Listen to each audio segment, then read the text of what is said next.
Assalamualaikum warahmatullahi wabarakatuh.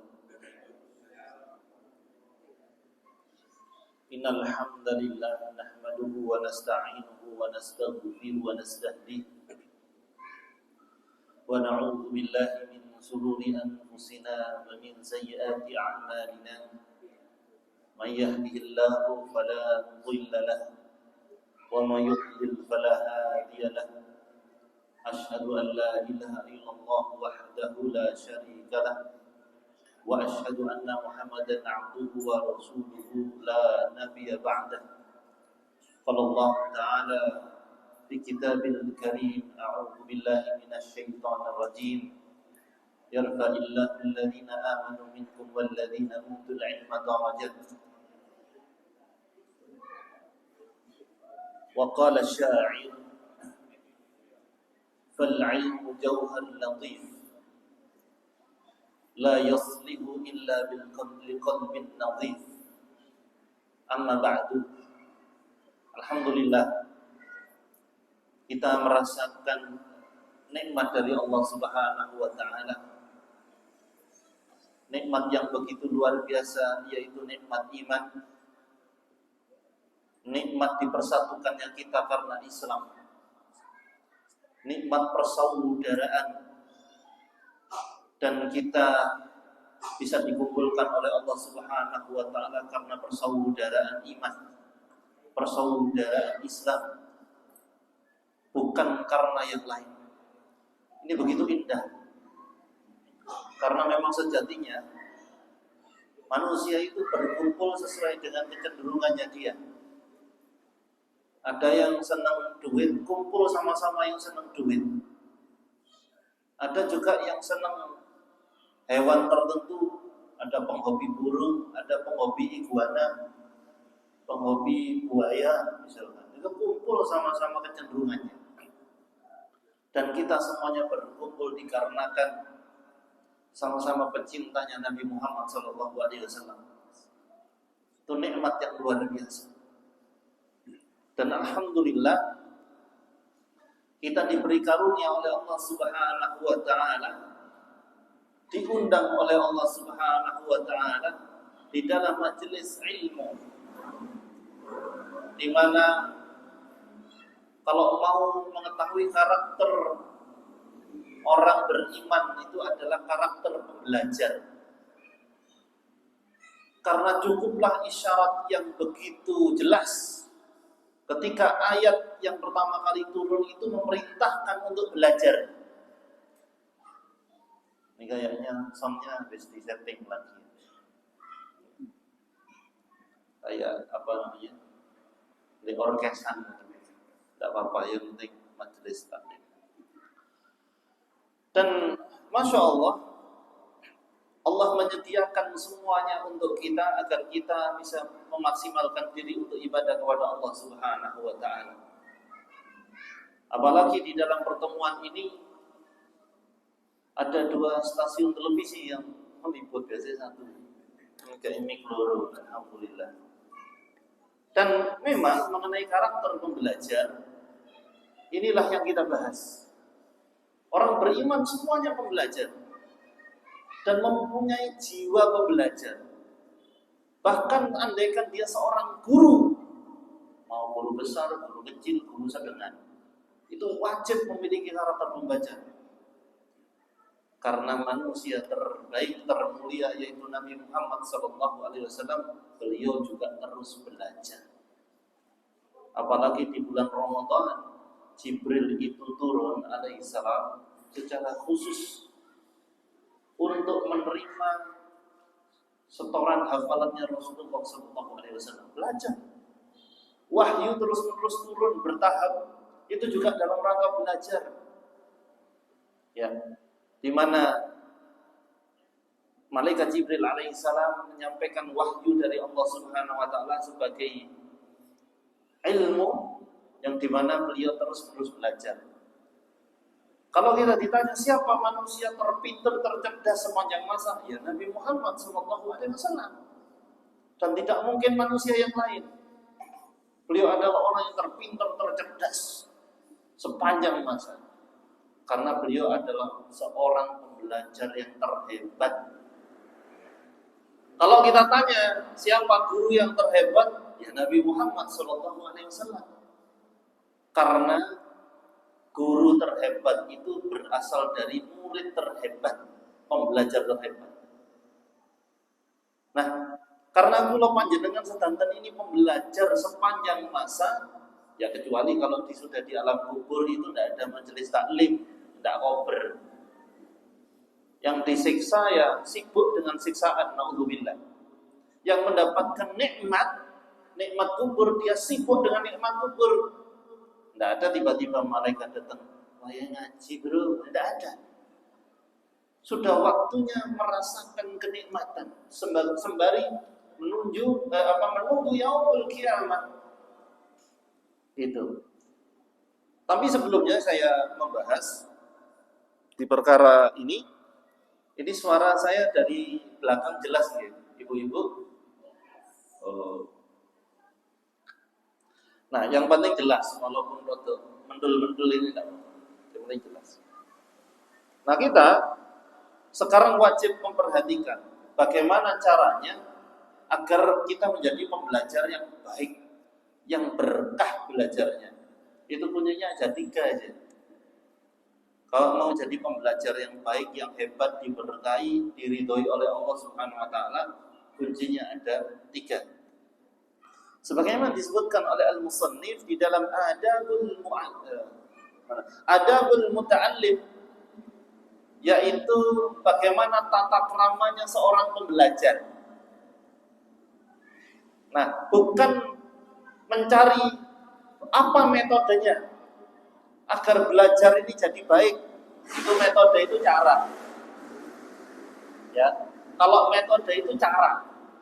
Sehingga kalau di dalam koreksi yang mendasar di dalam Islam, kalau mau melihat agar ini kenapa kok tidak berhasil belajarnya, bukan ganti metode kalau di dalam Islam, tapi yang dikoreksi adalah 3 adab besar ini, 3 etika besar ini. Sudahlah, berapa kali kita ganti menteri, berapa kali ganti kebijakan kurikulum, cuma tidak dikoreksi 3 hal besar ini. Tidak dikoreksi adab penuntut ilmunya, ya tidak akan berhasil. Metode sekedar metode. Mau belajar Al-Quran pakai metode apa aja bisa, sangat bisa. Mau umi, abi, akhi, ukhti, monggo, metode kok. Cuma jangan lupakan etika pembelajar. Bahkan terkhusus sampai Al-Imam An-Nawawi rahimahullah ta'ala membuat karya khusus terkait dengan etika seorang pembelajar Al-Quran ini. Itu karya khusus, bukan secara umum ya. Nah, sehingga jamaah barakallahu fikum, perhatikan 3 hal ini. Kalau belajarnya akan jadi baik dan diberi kebaikan oleh Allah Subhanahu wa taala. Lil muta'alimi adabun fi nafsi. Itu yang pertama. Agar seorang penuntut ilmu, pembelajar ini bisa beretika, beradab, bertata krama kepada dirinya sendiri. Itu 1. Sebelum etika ke yang lain-lain, etika kepada dirinya sendiri. Mungkin lebih enak saya bahasnya adalah tata krama aja, yang lebih familiar. Yaitu tata krama kepada dirinya sendiri. Itu yang pertama. Yang kedua adalah wa'adabun ma'a ustadzi. Bagaimana tata keramanya kepada gurunya, dosennya, guru ngajinya, yang ngajari Iqra, alif, ba, ta, dan lain-lain, yang ngajari kursus kepada dia, apapun itu, guru kebaikan.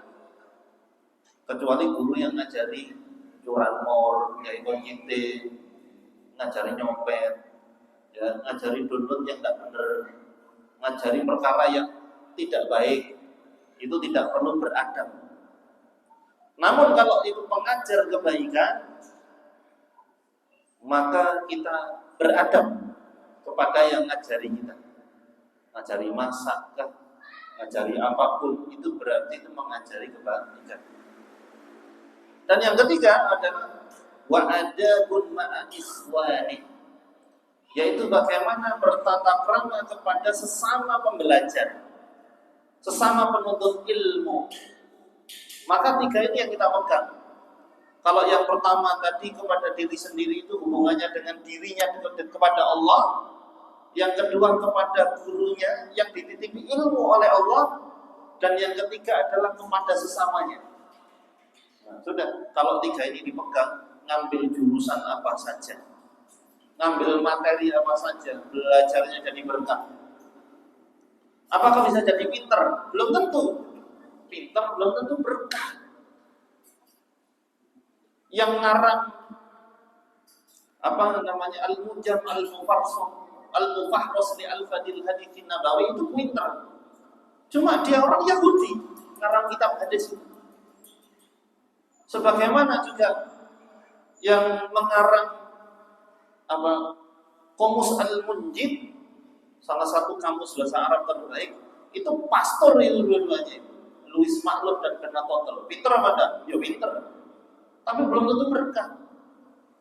Orang Islam belajar Islam pun, kalau tidak memperhatikan 3 poin ini, dia juga bisa pinter kok, tapi tidak diperhatikan poin ini, ilmunya tidak berkah. Ahli agama, pakar agama, tapi korupsi, tidak berkah ilmunya. Ada ketidakberkahan. Tinggal nyari di mana letak ketidakberkahannya pada diri sendiri. Ketika menuntut ilmu dia adabkah kepada diri sendiri? Oh, ngelamah nang bapak ibu gurunya, ngelawan kepada bapak ibu gurunya di sekolah. Oh, kepada temannya melakukan pembulian, menghina temannya. Ini tidak akan berkah. Bisa pinter? Bisa. Karena tujuannya bukan pinter saja. Karena sebagaimana kita tahu, sering kita katakan bahwa iblis juga pinter. Ya, orang-orang yang melakukan orang-orang yang melakukan, nah ini lebih mending ya. Ini soundnya saya ingat ini di bakul jamu itu. Tapi enak ini, lebih enak. Coba jajali kali. Kalau ini, nah ini sip ini, masya Allah. Ini kayak di studionya Ahmad Dhani kali. Kita lanjut. Yaitu 3 perkara penting ini apa saja pembahasannya? Tentu saja yang pertama tadi, amma adabuhu fi nafsi fakatsira. Adabnya pembelajar sampai kapanpun kepada dirinya sendiri itu ada beberapa, ada banyak. Minha diantaranya adalah yang pertama dan yang paling utama adalah darkul ujabi, yaitu meninggalkan berbangga-bangga diri terhadap dirinya, meninggalkan berbangga-bangga diri terhadap kepintarannya, karyanya, banyaknya pengikutnya dia, bagusnya retorikanya dia, titelnya dia yang begitu banyak, S1 ping 6, S3 bolak-balik, profesornya bolak-balik, dan dia bangga akan itu. Siapa yang ngasih kampus? Enggak, Allah yang ngasih. Dia bisa sangat cepat menghafal. Itu bukan karena dia, tapi karena Allah. Bukan karena dia rajin belajar juga. Karena Al-Imam Asy-Sya'bi rahimahullah ta'ala itu belajarnya ya padang, tapi enggak gedung-gedung banget. Tapi memang Allah kasih karunia gampang hafal. Dan kalau beliau membaca satu halaman sampingnya akan ditutupi oleh beliau. Karena di pelero itu hafal. Lalek saya itu masih tak puan telengi, tak pendeli, tidak hafal. Berarti memang Allah tidak ngasih sebagaimana Asy-Sya'bi. Bagaimana kepada Al-Imam Asy-Sya'bi rahimahullah. Ini menandakan bahwa ilmu pemberian sehingga dia tidak layak untuk membanggakan diri terhadap kepintarannya. Bisa jadi IPK-nya 5 kalau perlu. Tapi apa alat untuk membanggakan diri itu? Lawang sak pinter-pintere orang nanti umur 70-80 yang wis rodok lali-lali didik. Terus di mana yang dia banggakan? Begitu. Sehingga seseorang kalau di awal belajar sudah berbangga-bangga diri terhadap dirinya, ini harus berbenah segera agar berkah ilmunya. Bisa jadi dia tidak berniat untuk membanggakan diri. Tapi dia terpeleset di dalam membanggakan dirinya. Bisa jadi yang dia banggakan adalah kualitas pertanyaannya di majelis. Wow, itu iblis bisa melesetkan kita. Saya hanya nukil bagaimana perkataannya Ibnu Jauzi. Terus ketika membaca itu, oh ya benar juga ini.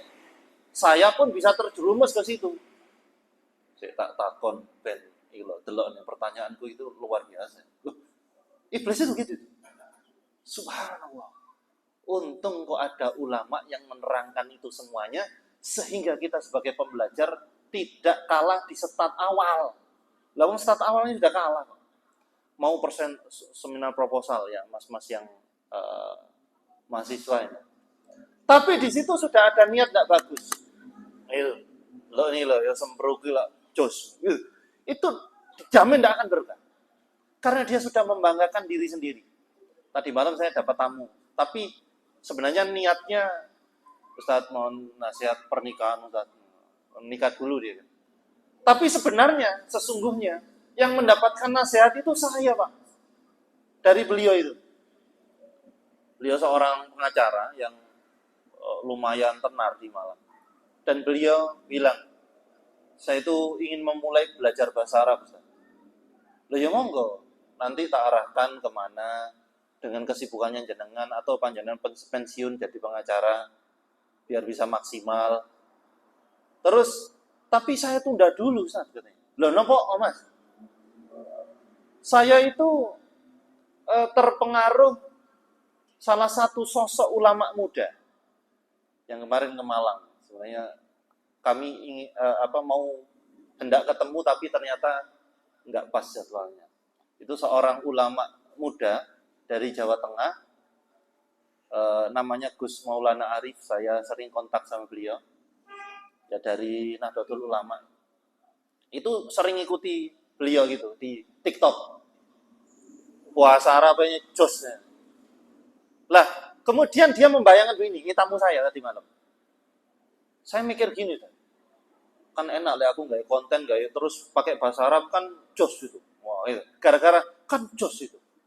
Orang-orang kan ngelihat saya kayak gimana, langsung saya sadar, oh nggak oleh, berarti saya belum belajar dulu kalau belum bersih niatnya. Ya Allah, itu sebenarnya saya yang diceramai, Pak, sama tamu itu.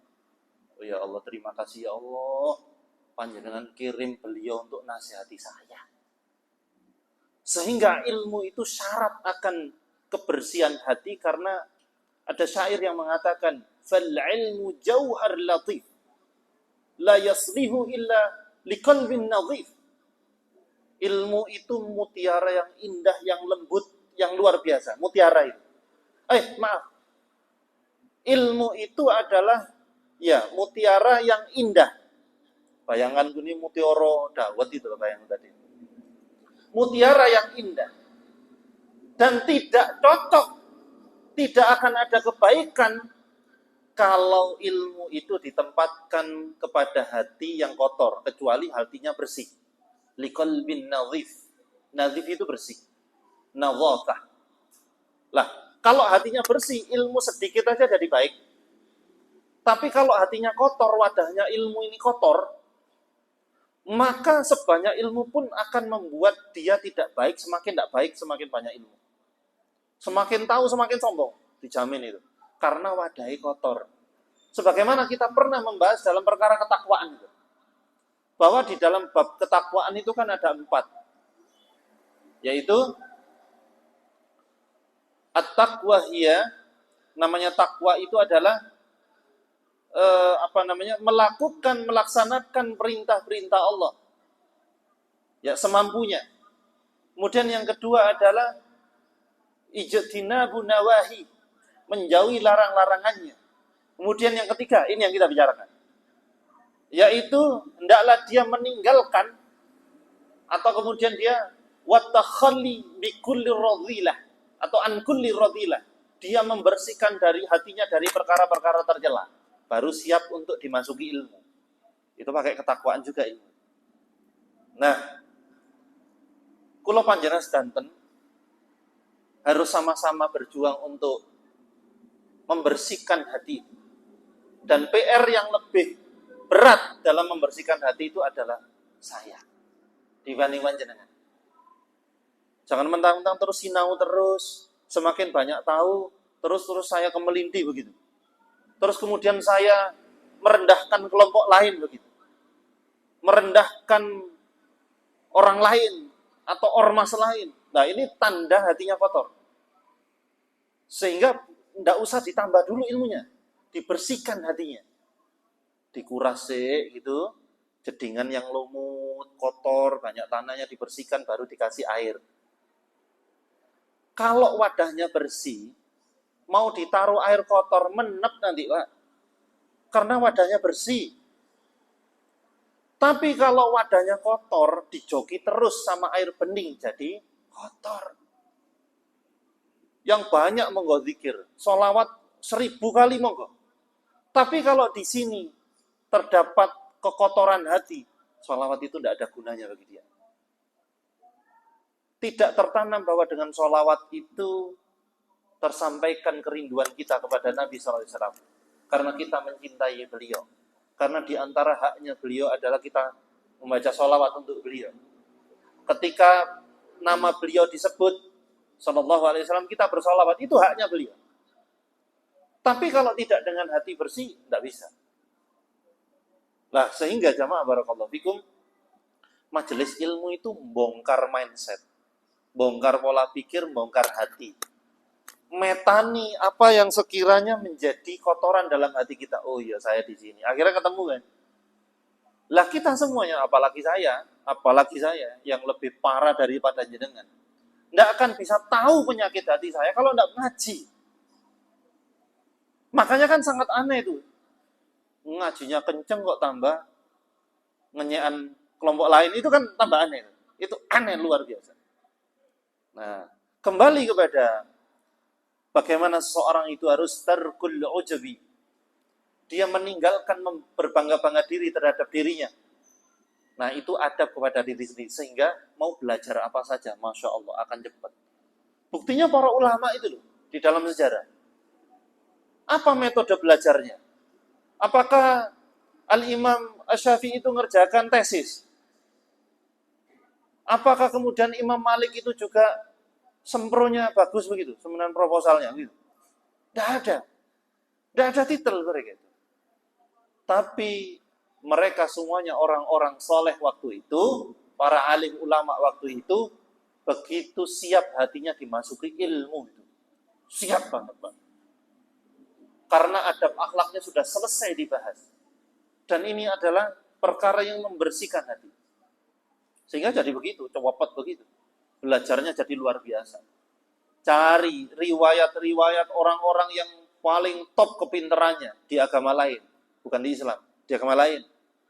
Terus diadu kepintarannya dengan orang yang pintar di Islam. Itu beda. Mau diadu bagaimana kekuatan hafalannya para ulama dengan para filsuf di Yunani. Tidak ada apa-apanya mereka. Pemikir, ya, memang pemikir. Nah, namun para ulama ini, Masya Allah, mereka kecerdasannya Masya Allah, luar biasa. Imam Ahmad bin Hambal yang hafal 1 juta hadis beserta sanadnya. Kemudian Al-Imam Al-Bukhari pernah diberi sebuah teka-teki, disebutkan sebuah hadis. Setelah itu periwayatannya an fulan. Kemudian disebutkan hadis, periwayatannya disebutkan an fulan anin Nabi SAW. Itu kata Imam Bukhari, hadis itu tidak ada yang benar ya. Karena hadis yang ini, sanadnya itu yang ini katanya. Lah hadis yang ini tadi sanadnya yang di sini. Gitu. Adakah kepintaran yang luar biasa kayak gini di luar Islam? Yang katanya mereka yang nyusun kurikulum itu. Nah, yang nyusun kurikulumnya putra-putrinya jenengan teng sekolahan kan mereka. Nah, hanya dititipkan ke pejabat. Itu aja. Nah, sehingga Bapak Ibu yang dalam muliakan dan saudara-saudari barakallahu fikum, tentu saja pangkal dari pendidikan itu sendiri sebagaimana seorang pembelajar siapapun itu, maka di tata keramanya terutama dia meninggalkan berbangga-bangga diri. Panjenengan punya murid pinter di sekolah, pinter, tapi rodok pocol, bahaya dia. Mending nggak usah pinter. Kalau pinter ngarahin apa? Ngertos gitu, pocol ini. You know the meaning pocol, my brother? Arek saiki ndak tahu artinya pocol. Sombong, pocol, mengkitik. Ya, something like that. Pokoknya seperti itu, Pak. Lah sehingga cara mendiagnosis kondisi ilmu juga begitu. Waduh, ini kok mulai sombong saya ini. Bahaya ini. Bahaya. Setelah itu dikatakan oleh al-musannif wa min at-tawadhu. Hendaklah pembelajar itu wajib dia rendah hati. Karena lawan dari takjub kepada diri sendiri kan ya tawadhu, rendah hati, bukan rendah diri. Pernah saya bahas kan? Kalau rendah diri itu tercela. Yaitu rendah diri itu adalah ihanah. Dia tidak punya izzah, tidak punya harga diri. Lah, tapi kalau rendah hati itu dia punya harga diri yang tinggi. Kalau rendah hati itu amalan hati yang luar biasa. Rendah diri, ya dia merendahkan diri sendiri di hadapan orang yang dunianya bagus. Itu tercela, itu tidak boleh. Ya. Dan kita tahu bahwa seseorang yang tawadhu, rendah hati, itu menandakan keberkahan ilmu. Nah, kalau di dalam peribahasa kan yang sering diajari oleh guru bahasa Indonesia adalah filosofi padi itu ya. Ya, semakin berisi, semakin merunduk. Itu. Padi ngoten. Tapi lihat padi sekarang itu sik ngececeng ini dipanen. Ya. Sik ngececeng. Ndangak ngoten iki. Karena harus cepat dipanen.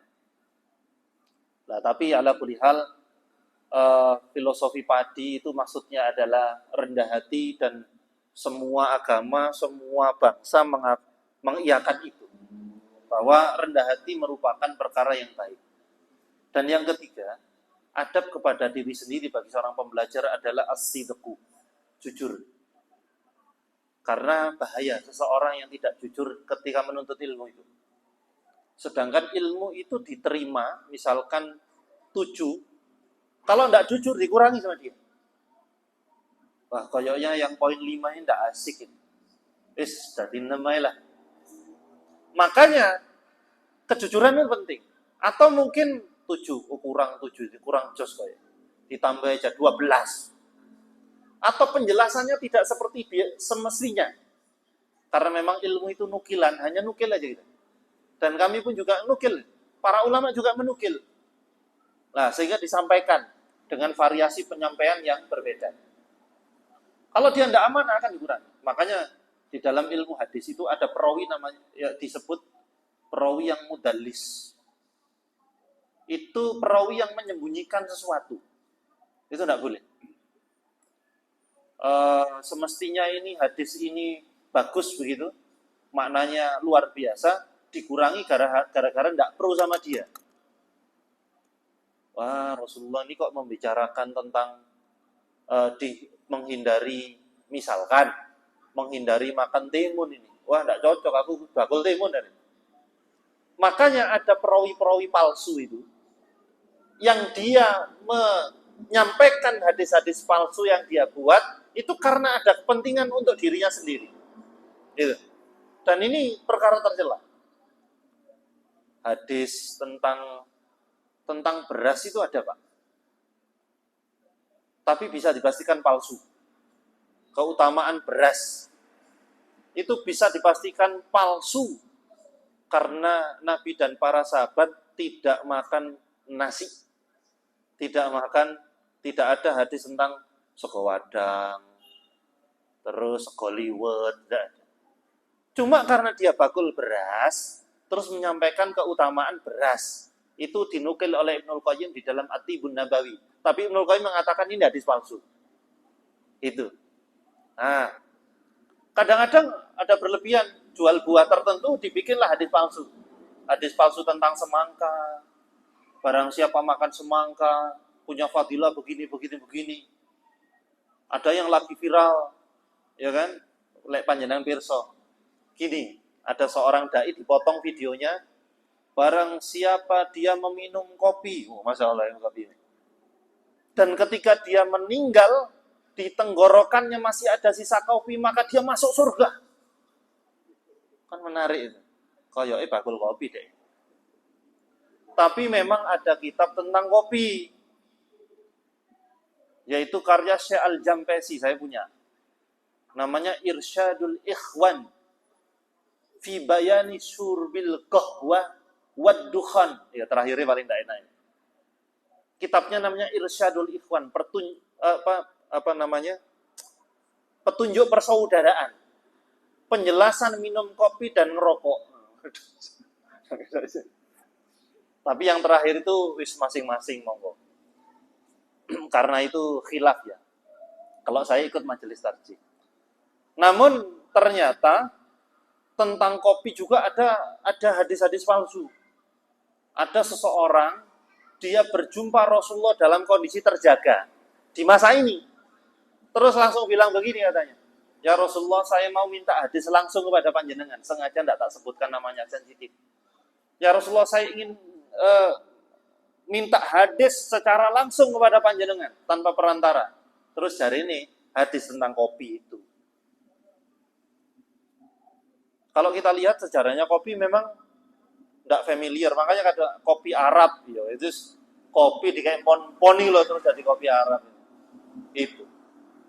Ada lagi hadis tentang tembakau. Tapi karena kita menganut keadilan dalam ilmu dan jujur, tidak boleh diambil. Walaupun itu mungkin membuat orang yang mengharamkan rokok pro kan. Sesungguhnya tembakau itu berasal dari air kencing iblis. Wah kan lah iki cocok. Katanya yang mengharamkan. Tapi tidak boleh diambil karena penuntut ilmu itu harus jujur. Itu kata para ulama itu dinukil juga oleh Ibnu Katsir. Al-Hafidz Ibnu Katsir, julukannya Al-Hafidz karena hafal ratusan ribu hadis. Beliau mengatakan hadis ini inna hadzal hadis la aslalah. Hadis ini tidak ada asalnya. Ya tidak tipe walaupun pro sama dia. Gitu loh. Gila cocok umpama sahih kan cocok kan. Katanya orang yang mengharamkan rokok. Tapi tidak cocok bagi orang yang rokok. Gitu loh.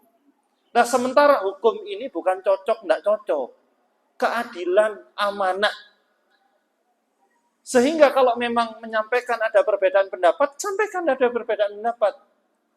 Karena saya pernah berada di sebuah pengajian itu, kelompok tertentu, saudara kita juga, orang-orang baik. Bukan orang buruk, orang baik. Memang tahap belajar itu pendapat satu aja. Misalkan belajar mazhab apa gitu. Mazhab Hambali misalnya gitu. Ya kitabnya Umdatul Fiqh, itu yang dipelajari. Tapi kalau meningkat lagi, berarti ada perbedaan pendapat yang harus disampaikan, namanya fikih muqaranah. Lah ini ngaji sampai kuapan pun tidak disampaikan ada perbedaan pendapat, sehingga dia murid-muridnya kaum orang ngeram, ya Allah. Lihat orang tidak jenggoten nih loh, jangan kayak musuh. Bukankah itu perbedaan pendapat? Tapi tidak disampaikan. Pokoknya tidak ada pendapat kecuali itu pendapat. Ngomong musik ya begitu. Sampaikan itu perbedaan pendapat. Bukan ijma, begitu loh. Sampaikan perkara mengambil yang mana, baru itu dinamakan as-sidqu, yaitu jujur. Itu. Beda pendapat, tapi saya ngambil yang ini. Itu. Lakukan itu, katakan itu. Nah, dan perkara lain juga sama. Gitu. Cuma repot kalau dikembalikan kepada dia sudah ada penyakit ujub, dia tidak tawadhu, dia nggak jujur. Terus gunanya apa fadilahnya? Ini yang terakhir. Sampun bunyi tak? Belum. Oh tadi peringatan aja ya. Oh pukul 7. Nah, kenapa penuntut ilmu itu harus dia meninggalkan membanggakan diri, dia tawadhu dan dia jujur? Karena keberkahannya ada dua. Kalau penuntut ilmu melakukan itu, ada pada sini keberkahannya ada dua. Napa niku? Liyakuna mahbuban wa mautsuqan bih. Dia akan menjadi orang yang disenangi. Dan dia menjadi orang yang dipercaya. Dijamin sukses insya Allah. Insya Allah dijamin sukses. Bukan karena pinternya, karena dia beradab. Lawang dia disenangi dan dipercaya kok. Mau jualan apa panjenengan? Mau nawarkan proposal kerjasama? Kalau disenangi dan dipercaya, insya Allah sukses. Kalau di awal mungkin dipercaya saja. Oh percaya oleh dia jujur. Cuma aku enggak seneng deh. Lah kenapa? Waduh ngawantutan. Oh, contoh misalkan. Atau dia kalau apa ngomong itu jangan nyelewekit. Lah berarti mboten disenengi. Atau dia kalau dia ada perilaku tertentu dia begini dan begitu, mboten disenengi. Nah ini tidak ada keberkahan dalam dia belajar. Karena dia tidak beradab kepada diri sendiri. Mboten. Coba kalau kita perhatikan. Berapa persen menjamin kesuksesan nilai IPK itu? Nilai rapot 6. Nilai, sekarang apa namanya? 6. Nilai, kok 6? Nilai apa itu ya? Kalau anak sekolah lulus sih nilai apa? Nilai apa itu? Oh, enggak ada. Oh, bagus ini. Tapi yang ada ujian hidup. Akhirnya orangnya lembek-lembek gitu. Kena ujian titik, cari ini generasi strawberry gitu. Baik, barakallahu fikum. Itu kuncinya itu. Keberkahan menuntut ilmu, dia akan jadi sukses karena dia disukai, dipercaya. Disukai tok mboten dipercaya, enggak bisa sukses. Adakah orang yang disukai tapi tidak percaya? Ya ada. Coba lihat, kebanyakan followersnya di Instagram itu yang kebanyakan pengikutnya itu orang baik apa orang yang tidak baik? Berapa pengikutnya Ustadz Hadi Hidayat? Berapa pengikutnya Ustadz Abdul Somad? Dibanding pengikutnya orang-orang yang ngajak kemaksiatan itu loh. Pengikutnya apa ya? Apa gitu pokoknya. Ya, khawatir sensitif saya. Pokoknya gitu. Untung tak saring tadi, ya Allah. Memet tuh tadi Pak sampai sini, Pak. Aduh, cok langsung tak balik nomane. Sensitif soalnya. Lah itu pengikutnya dia gitu. Dia bukan ahli agama, dia ngajak maksiat, dia minum-minum, dia luar biasa. Tapi pengikutnya banyak. Melebihi pengikutnya para ulama ini. Melebihi pengikutnya berapa followersnya Prof Haidar? Ayo. Ya kalah sama artis. Sehingga seseorang yang dia banyak disukai belum tentu juga dipercaya. Maka satu paket keberkahan belajar, yaitu dia disukai, dia dipercaya. Disukainya bukan karena apa-apa, karena dia beradab kepada diri sendiri. Makanya pokoknya mboten sombong, jujur. Niku aja yang dipegang keberkahannya. Tidak sombong, jujur. Insya Allah disukai, dipercaya. Skemanya begini. Orang sombong tidak disukai. Orang yang tidak jujur tidak dipercaya. Begitu. Maka seseorang tidak akan disukai kalau dia sombong. Seorang tidak dipercaya kalau dia bohong. Allahu a'lam bishawab. Semoga kita mendapatkan keberkahan adab kepada diri sendiri. Keberkahan belajar adalah dia insya Allah sukses. Karena dua hal itu tadi. Ada diskusi, dipersilakan.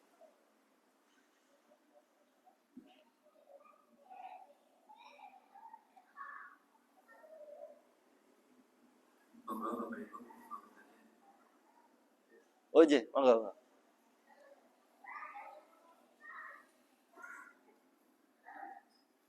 Assalamualaikum warahmatullahi wabarakatuh.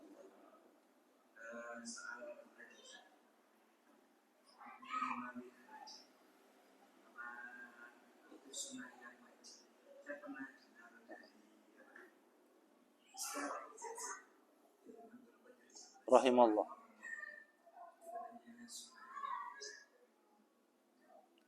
Baik, mengenai memelihara jenggot, apakah itu wajib? Wajib bagi yang mewajibkan. Kenapa?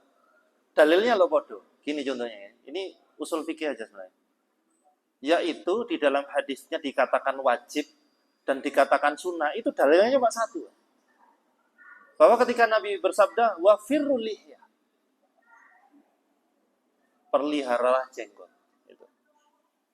Sehingga di mana kata wajibnya? Yaitu asal dari perintah, al-aslu fil amri lil wujub. Itu kaidah. Asal dari perintah itu wajib. Kalau pakai itu, ya wajib. Semua perintah itu wajib. Nah, apakah cuma itu pendapat? Enggak. Inilah barokahnya ada perbedaan pendapat. Kalau tidak ada perbedaan pendapat, ya Allah, umat ini sulit.